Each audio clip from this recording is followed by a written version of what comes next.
अब हम डिस्कस करते हैं हमारा next topic, rate of doing work. आपके बुक में लिखा हुआ है रेट ऑफ डूइंग वर्क। ये रेट ऑफ डूइंग वर्क है क्या? एक्चुअली में पावर है। अगर हम ये कंसीडर करें कि हमारे पास एक स्ट्रॉन्ग पर्सन है, हमारे पास एक स्ट्रॉन्ग पर्सन तो क्या करेगा, किसी भी काम को बहुत ही कम टाइम में कर देगा। लेकिन एक वीक पर्सन है तो उसी काम को करने के लिए क्या लेगा, वो ज़्यादा टाइम। तो हम क्या कह सकते हैं कि पावर क्या है, स्पीड ऑफ वर्क डन, यानी काम करने की जो स्पीड है हमारी, अगर वो ज़्यादा है तो इसका मतलब उसके पास क्या है, पावर ज़्यादा है। अगर वो कम है तो इसका मतलब क्या है, पावर। तो हम पावर को डिफाइन कर सकते हैं as the rate of doing work. काम करने का जो रेट है, जो स्पीड है, वो क्या है, हमारी पावर। अब मैं आपको बहुत ही इंपॉर्टेंट एक चीज़ बता देती हूँ। जहाँ पर भी रेट लिखा होता है ना, रेट का मतलब ही क्या होता है, टाइम। तो रेट किससे रिलेट करता है, रेट रिलेट करता है टाइम। और टाइम हमेशा किस में आएगा, वन अपॉन टाइम के अंदर। क्यों? क्योंकि यहाँ पे लिखा है power is defined as the rate of doing work. Rate की बात हो रही है, इसका मतलब किसकी बात हो रही है, टाइम की बात हो रही है। अगर टाइम ज़्यादा लग रहा है तो पावर क्या है, कम। और टाइम अगर कम लग रहा है तो पावर क्या है, ज़्यादा। तो इसी को मैंने यहाँ पे लिखा है power equal to work upon time. ठीक है, इतना समझ में आ गया। पावर को मैंने P लिखा है, वर्क को W और टाइम को T लिखा है। एसआई ऑफ पावर क्या होती है, वॉट होती है। इसको अपन कैपिटल W से डिनोट करते हैं। 1 किलोवाट, 1 किलोवाट वही किलो आ गया अपना, क्या आ गया यहाँ पे, किलो आ गया। और किलो का मतलब क्या होता है, 1000 वाट। अब यहाँ पे देखो, इसी फॉर्मूले में अगर हमारा पावर 1 वाट कब कहलाएगा, जैसे हमने 1 जूल की डेफिनेशन देखी थी ना, वैसे यहाँ पे 1 वाट की डेफिनेशन। 1 वाट की डेफिनेशन क्या है, जब आपका वर्क डन कितना होगा, 1 जूल होगा अपॉन में 1 सेकेंड, यानी कि टाइम कितना होगा अपना 1 सेकेंड, तब हमारा एक क्या निकलेगा, 1 पावर क्या निकलेगी, 1 वाट। और 1 वाट को हम क्या लिख सकते हैं, 1 जूल पर सेकेंड भी लिख सकते हैं। तो यहाँ पे 1 किलो वाट 1000 वाट है, तो 1 किलो वाट को 1000 जूल पर सेकेंड भी लिख सकते हैं, क्योंकि पावर की यूनिट या तो वाट लिख लो या फिर जूल पर सेकेंड लिख लो। एक और चीज़ जो आपको यहाँ पे याद रखने की ज़रूरत है वो ये कि मैंने आपको पहले बताया था कि वर्क डन किसके इक्वल होता है, वर्क डन किसके इक्वल होता है, फटाफट नीचे कमेंट सेक्शन बॉक्स में लिख दो। वर्क डन इक्वल होता है अपना किसके, एनर्जी के इक्वल। बताया मैंने आपको बहुत बार, इंपॉर्टेंट फॉर्मूला ये, वर्क डन किसके इक्वल होता है, एनर्जी। तो यानी कि इस वर्क की जगह हम क्या लिख सकते हैं, टाइम लिख सकते हैं। यानी कि पावर जो हमारा होता है, ये जो पावर है, या तो फिर इसको वर्क की जगह लिख लो क्या, एनर्जी अपॉन में टाइम। ये भी पावर का एक फॉर्मूला होता है। एनर्जी को अपन किस में करते हैं, जूल में, और टाइम को सेकंड में। या तो पावर किसके इक्वल है, वर्क अपॉन टाइम, या फिर पावर को हम एनर्जी अपॉन टाइम में भी लिख सकते हैं। अगर हम बात करते हैं एवरेज पावर की, तो एवरेज पावर को हम क्या लिखेंगे, एवरेज निकालेंगे total energy upon total time, या फिर क्या, टोटल वर्क अपॉन में टोटल टाइम। अब हम डिस्कस कर रहे हैं आपकी बुक का एग्जाम्पल 11.7, 11.8 जो कि पावर से रिलेटेड है। तो 11.7 क्या बोल रहा है, 2 गर्ल्स हैं, 2 लड़कियां हैं, ईच ऑफ वेट, यानी कि दोनों का वेट क्या है अपना 400 newton, clean papa rope through a height of 8 metre. यानी कि एक रॉप पे वो चढ़ती है और उनकी हाइट क्या है, 8 मीटर है। Girl a and girl b, ठीक है, 2 लड़कियां हैं। तो गर्ल ए लेती है टाइम 20 सेकेंड, लड़की ए, ये जो ए है ये क्या ले रही है, 20 सेकेंड ले रही है। और जो लड़की बी है इसको कंप्लीट करने के लिए क्या ले रही है, 50 सेकेंड ले रही है। What is the power expanded by each girl. तो दोनों के हमें पावर निकालनी है। तो ये ए है, बी है, और दोनों का वेट क्या है, सेम है। तो सबसे पहले हम गिवन लिख लेते हैं। यहाँ पे गिवन है ए का वेट है अपना 400 न्यूटन और बी का भी वेट क्या है अपना 400 न्यूटन। हाइट दोनों सेम हाइट पे चढ़ेंगी, 8 मीटर 8 मीटर, पर ए ने टाइम लिया है 20 सेकेंड और इसने क्या लिया है 50 सेकेंड। यानी कि ए के पास हमें टाइम देखते क्या पता चल गया, टाइम कम है, तो यानी कि ए के पास पावर क्या है, ज़्यादा। तो सबसे पहले हम पावर निकाल लेते हैं।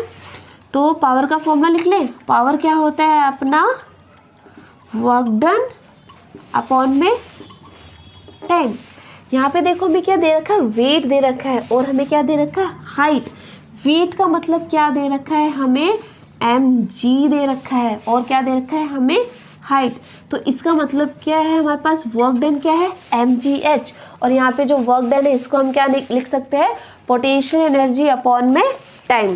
तो वर्क डन अपना क्या है, ये अपना पोटेंशियल एनर्जी, तो पोटेंशियल एनर्जी क्या है अपना mg एच अपॉन में टाइम। ठीक है, इसके अंदर ये अपनी क्या है पावर, इसके अंदर हमें वैल्यू पुट करनी है। सेकंड हमें वही यूनिट चेक करनी है, वेट न्यूटन में, ठीक है, हाइट मीटर में, ठीक है, और टाइम अपना सेकंड में, तो कोई दिक्कत ही नहीं है। तो mgh, m कितना है 400 इंटू ये पूरा वेट है ना, mg पूरा कंबाइन दे रखा है, जी लिखने की जरूरत नहीं है, यहाँ पे वेट दे रखा है। वेट मतलब हमें mg की वैल्यू है यहाँ पे ना, तो आप ये मत लिखना g की वैल्यू 10 मत लिख देना यहाँ पे। और यहाँ पे क्या है फिर अपना h, और h क्या है अपना 8, और टाइम कितना है अपना 20 सेकेंड। 0 से 0 कट गया, और ये 2 से 20, तो कितना आ गया अपना 160 वॉट। यानी कि अगर हम ए की पावर देखें तो ए की पावर कितनी है 160 वॉट। तो जो पावर गर्ल ए एक्सपेंडेड कर रही है वो कितनी है 160 वॉट। अब हम बी की बात कर लेते हैं, किसकी निकाली थी हमने ए की, वही हम बी की निकालेंगे। तो वर्क डन अपॉन में टाइम, वर्क डन यहाँ पे क्या है वही वेट, और वेट भी दे रखा है और एच भी दे रखा है, यानी कि वही mgh अपॉन में टाइम। m कितना है इसका वही 400 है, और h सेम हाइट पे चलेगी, लेकिन इसका टाइम यहाँ पे क्या है 50 है। 0 से 0 कटा 1 8 जा, और 8 8 जा क्या है 64 वॉट। यानी कि जो पावर b है, जो लड़की के पास, जो बी लड़की है ना उसके पास पावर कितनी है 64। तो मैंने पहले ही बोल दिया था कि इसने टाइम क्या लिया है कम, तो इसकी पावर क्या आएगी ज़्यादा। इसने टाइम क्या लिया ज़्यादा, तो इसकी पावर क्या है कम। अब हम मूव ऑन करते हैं एग्जांपल 11.8 पे। 11.8 बोल रहा है a boy of mass 50 kg, ठीक है, एक लड़के का मास क्या दे रखा है हमें 50 kg दे रखा है, runs up a staircase of 45 steps in 9 second, यानी कि 45 सीढ़ियाँ हैं और उसको कितने टाइम में कवर कर रहा है वो 9 सेकेंड में कवर कर रहा है। हाइट ऑफ ईच स्टेप, और एक स्टेप की हाइट कितनी दे रखी है 15 सेंटीमीटर। फाइंड इट्स पावर, वही हमें पावर निकालनी है, और जी की वैल्यू यहाँ पे क्या है हमारे पास 10 मीटर पर सेकेंड है। मास है, हाइट है, इसका मतलब हम पहले तो पावर लिख लेते हैं, power equal to work done upon में टाइम। ये जो वर्क डन है ये क्या है अपना mgh अपॉन में टाइम। अब देख लें हमारे पास क्या क्या गिवन है, हमारे पास मास गिवन है। देखो मास और वेट में अंतर होता है, जब वेट की बात बोलेगा ना कि वेट गिवन है, इसका मतलब टोटल हमें क्या गिवन है mg गिवन है। लेकिन जब वो बोलेगा कि मास है, तो मास का मतलब यहाँ पे क्या है सिर्फ हमें m गिवन है। तो यहाँ पे मास है, इसका मतलब हमारे पास क्या है m गिवन है, तो इसका मतलब हमें g भी चाहिए, g की वैल्यू उसने दे रखी है, h की भी है हमारे पास, हाइट भी है और टाइम भी है। लेकिन जो ये हाइट हमें गिवन है ये डायरेक्ट गिवन नहीं है, क्या बोला इसने 45 स्टेप्स, यानी कि ये हमें पहले तो हाइट निकालनी पड़ेगी। तो हाइट कैसे निकालेंगे, सबसे पहले हाइट निकाल लेते हैं। कितने स्टेप्स हैं 45 इंटू, और एक की कितनी है 15 सेंटीमीटर है। अब देखो यहाँ पे लफड़ा किसको हो रहा है यूनिट का, सेंटीमीटर है, तो पहले इस सेंटीमीटर को किस में चेंज करेंगे मीटर में। एक मीटर में कितने सेंटीमीटर होते हैं 100, ये सेंटीमीटर है ना, सेंटीमीटर को मीटर में चेंज करना है। मीटर एक बड़ी यूनिट है, तो ये बड़ी यूनिट के साथ जो नंबर यहाँ पे आएगा वो क्या होगा छोटा, और छोटा नंबर कब आता है जब हम किसी चीज़ को डिवाइड करते हैं। तो किस चीज़ को डिवाइड करना है अपन को, इस 100 को हमें 15 से के नीचे लिखना है और डिवाइड करना है, और क्या है ठीक है टाइम हमारे पास 9 सेकेंड। इसको हम सॉल्व करेंगे तो क्या आएगा 5 के टेबल से 9 जा और 20, ये 3 और 4 अब नहीं कट रहा ना, तो 9 इंटू 3 डिवाइड में हम 4, इसको हम सॉल्व करेंगे तो हमारे पास आंसर आएगा वो आएगा 6.75 मीटर। यानी कि हमारे पास हाइट कितनी आ गई है अब 6.75 मीटर हमारे पास हाइट आ गई है। तो हम इसके अंदर पुट कर दें direct, power equal to m कितना है हमारे पास 50 जी, इन सब की यूनिट्स भी चेक कर लेना, यूनिट सही है, और h कितना आ गया 6.75 अपॉन में क्या दे रखा है टाइम, कितना टाइम लेता है वो 9 सेकेंड। यहाँ से हम ये डेसिमल हटाएंगे तो इंटू 100, 2 0 से 2 0 कट गई, और 3 3 जा 9 2 2 5, फिर दोबारा 3 से 1 जा 7 और यहाँ पे कितना आ जाएगा अपना 5, यानी कि 75 को किससे इंटू करना है 5 से 25 और 7 5 जा 35 36 37। तो हमारे पास आंसर कितना है, पावर कितनी आ गई हमारे पास, ये 375 और पावर की यूनिट क्या होती है वाट।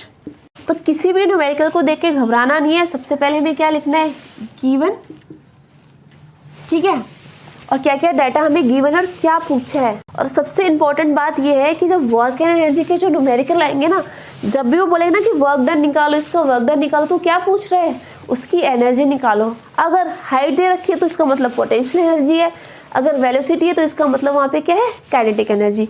यहाँ पे जो ये वर्क डन किया है हमने, क्योंकि ग्रेविटेशनल पोटेंशियल एनर्जी था, इसलिए यहाँ पे जो वर्क डन में जो एनर्जी का फॉर्मूला यूज हुआ है ना बार बार, वो पोटेंशियल एनर्जी का यूज हुआ है। ओके, अब हम मूव ऑन करते हैं हमारे नेक्स्ट टॉपिक पर, कमर्शियल यूनिट ऑफ एनर्जी। हमें ऐसी क्या नीड हुई कि हमें एनर्जी की कमर्शियल यूनिट निकालनी पड़ी। हमें पता है एनर्जी की हमारी एसआई यूनिट क्या है, जूल, ये सबको पता है, ठीक है। और हमें ये भी पता है कि जो हमारा पावर होता है वो क्या होता है वर्क डन अपॉन में टाइम, या फिर हम इसी को लिख सकते हैं एनर्जी अपॉन में टाइम। तो यहाँ से अगर हमें एनर्जी निकालनी हो तो मैं इस टाइम को यहाँ ले जा सकती हूँ, यानी कि जो एनर्जी है हमारी equal to power into time, हम ये भी लिख सकते हैं। लेकिन अगर एनर्जी की हमने स्टार्टिंग में स्मॉलर यूनिट क्या पढ़ा है जूल में, लेकिन अगर हमारे कमर्शियल की हम बात करें, जैसे हमारे हाउस होल्ड की बात करते हैं ना, इंडस्ट्रीज की फैक्ट्रीज की बात करते हैं, तो इस समय अगर हम बोलेंगे कि हमने इतना जूल ऑफ एनर्जी यूज करा है, तो इसका मतलब हम जब 1 किलोवाट पर सेकेंड में हम इतना जूल एनर्जी का हम यूज कर रहे हैं ना पावर में। अगर ज़्यादा घंटे के लिए यूज कर रहे हैं तो हमारे जो यूनिट्स है जूल की वो किस में चली जाएगी करोड़ों में, और इनको कैलकुलेट करना हमारे लिए क्या हो जाएगा बहुत ही मुश्किल। तो जो एनर्जी की स्मॉलर यूनिट है जूल, हमने कमर्शियल अपने इंडस्ट्रीज के अंदर स्मॉलर यूनिट को किस में चेंज कर दिया लार्जर यूनिट में। तो अभी एनर्जी की अगर हम कमर्शियली बात करें तो हम एनर्जी को जो यूनिट लेंगे वो क्या लेंगे अपना किलोवाट आर, जिसको हम डिनोट करते हैं kWh से। जब एनर्जी को स्मॉलर लेवल पे बात करनी है ना तो हम जूल लेंगे। इसी एनर्जी को अगर हमें कमर्शियली बात करनी है तो हम क्या लेंगे किलोवाट आर, क्योंकि जूल में कैलकुलेट करने में यूनिट्स जो नंबर आते हैं वो क्या आते हैं करोड़ों डिजिट में आते हैं, और जिसको कैलकुलेट करना क्या होता है डिफिकल्ट होता है। इसलिए हमने एक लार्जर यूनिट डिस्कवर की जो कि है किलोवाट आर। तो 1 kilowatt is the energy used in 1 hour at the rate of 1000 joule per second. तो 1 किलोवाट पर को हमने अलग अलग लिख लिया, 1 किलोवाट इंटू 1 आवर। तो यहाँ पे 1 आवर क्या है टाइम है अपना, और 1 किलोवाट क्या है अपना पावर है। देखो 1 किलोवाट है, यानी कि किलो को हमने क्या लिखा है 1000 वाट इंटू 360 सेकेंड। आर को किस में चेंज कर दिया हमने सेकेंड के अंदर लिख लिया है, और किलोवाट को हमने किस में लिख लिया 1000 वाट, यानी कि 1000 वाट है। इसका मतलब यहाँ पे क्या है, इसका मतलब यहाँ पे क्या है पावर क्या है 1000 वाट। तो एनर्जी यहाँ पे कितनी होगी 100 जूल अपॉन में 1 सेकेंड। 1 सेकेंड होगी ना, क्योंकि हमने इस 1 किलोवाट को किसके अंदर लिखा है पावर के अंदर लिखा है। तो 100 जूल अपॉन में 1 सेकेंड, तो 100 जूल अपॉन में 1 सेकेंड है क्या एक्चुअली में 1000 वाट है। अगर हम इस फॉर्मूले में डालेंगे इसको कि 100 जूल अपॉन 1 सेकेंड, तो यहाँ पे क्या आएगा अपना 1000 वाट आ जाएगा इंटू 3600 और ये अपना सेकेंड, सेकेंड से सेकेंड कट गया तो हमारे पास कितना आया 3600 और जूल। यही आ गया हमारा, समझ में आया कैसे आया। तो 1 किलोवाट पर आवर किसके इक्वल होता है 1 किलोवाट पर आवर इक्वल होता है 3.6 इंटू 10 की पावर 6 जूल। तो आपको याद रखना कि 1 किलोवाट किसके इक्वल है 3.6 इंटू 10 की पावर 6 जूल। ओवरऑल सिनेरियो ये है कि आपको सिर्फ इतना याद रखना है कि कि हम कमर्शियल यूनिट्स अपने घर की बात करेंगे, आगे हम न्यूमेरिकल देखेंगे कि इतना बल्ब है, इतने वॉट का है, तो हमें ये वाला फॉर्मूला यूज़ करना पड़ेगा। तो हमें ये याद रखना है कि 1 किलोवाट किसके इक्वल है, 3.6 इंटू 10⁻⁶ जूल के इक्वल। अब इस रिलेटेड हम न्यूमेरिकल सॉल्व कर लेते हैं। अब हम सॉल्व कर रहे हैं आपकी बुक का एग्जाम्पल 11.9। एग्जाम्पल 11.9 क्या बोल रहे हैं, इलेक्ट्रिक बल्ब ऑफ 60 वॉट, ठीक है, पावर कितनी दे रखी है हमें 60 watt, is used for 6 hour per day, 6 घंटे के लिए वो यूज़ होता है। Calculate the units of energy, ठीक है, यानी कि हमें एनर्जी निकालनी है consumed in 1 day by the bulb. तो हमें ओवरऑल निकालना क्या है, इसकी यूनिट्स निकालनी है, ये अपना गिवन है। तो 1 यूनिट किसकी इक्वल होती है, 1 किलोवाट आर की इक्वल होती है, यानी कि वो 1 यूनिट पूछ रहा है, इसका मतलब हमें क्या निकालना है, 1 किलोवाट आर निकालना है। अब यूनिट्स पूछ रहा है तो यहाँ पे कुछ भी हो सकता है, तो ये n यूनिट किसके इक्वल हो सकती है, n किलोवाट आर के इक्वल हो सकती है। और हमें यही पता है कि पावर का फॉर्मूला क्या होता है, हमारे पास पावर का फॉर्मूला होता है एनर्जी अपॉन में टाइम। वो यूनिट्स पूछ रहा है, इसका मतलब क्या पूछ रहा है, किलोवाट आर पूछ रहा है, और किलोवाट आर क्या है, हमारी एनर्जी होती है। तो एनर्जी निकाल लें यहाँ से, energy equal to power into time. देखो कमर्शियल यूनिट ऑफ एनर्जी के जो न्यूमेरिकल्स हैं थोड़े डिफिकल्ट हो सकते हैं, तो अगर आप ये कॉन्सेप्ट अच्छे से समझ लोगे ना कि यूनिट ही किलोवाट आर होती है, तो आपको ये न्यूमेरिकल इजीली समझ में आ जाएंगे। और एग्जाम में जनरली है ना इसी टॉपिक से आपको न्यूमेरिकल पूछा जाएगा, ठीक है, इतना क्लियर हो गया। यानी कि जो फॉर्मूला हमें यहाँ पे यूज़ करना हो क्या है, energy equal to power into time. तो हमारे पास टाइम है, हमारे पास पावर है, लेकिन जो पावर हमें यूज़ करनी है वो क्या यूज़ करनी है, किलोवाट में, और आवर्स में टाइम। तो टाइम हमें आवर्स में तो सही है, लेकिन जो पावर यूज़ करनी है वो किस में यूज़ करनी है, किलोवाट में यूज़ करनी है। यानी कि जो हमारे पास पावर है अभी वो हमें किस में गिवन है, वॉट में गिवन है, इसको हमें किस में चेंज करना पड़ेगा, किलोवाट में। तो 1 किलोवाट में कितना होता है, 1000 वॉट होता है। अब हमें वॉट से किस में जाना है, किलोवाट के अंदर, यानी कि हमें 1000 से क्या करना पड़ेगा, इसको डिवाइड। जब 1000 से हम डिवाइड करेंगे तो पावर हमारे पास कितनी आ जाएगी, एक जीरो से जीरो कट गया, 0.06 किलोवाट। तो समझ में आया, जब भी इस वाले टॉपिक से न्यूमेरिकल आएगा तो पावर हमेशा किलोवाट में निकालनी है। इसमें पावर किस में दे रखी थी, वॉट में, यहाँ पे हमने पावर किस में चेंज कर ली है, किलोवाट के अंदर पावर चेंज करना है, यानी कि 1000 से हमेशा क्या करना पड़ेगा, डिवाइड। अब पावर हमारे पास किस में आ गई, किलोवाट में, ठीक है। तो पावर हमारे पास किलोवाट में आ गई और टाइम हमारे पास किस में है, आर में।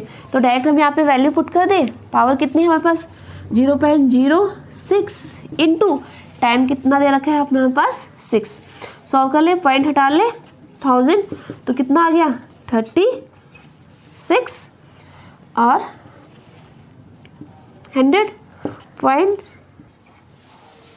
तो आंसर क्या गया हमारा 0.36 यूनिट्स, यानी कि वो बल्ब कितनी एनर्जी कंज्यूम कर रहा है 6 घंटे के अंदर, 0.36 यूनिट।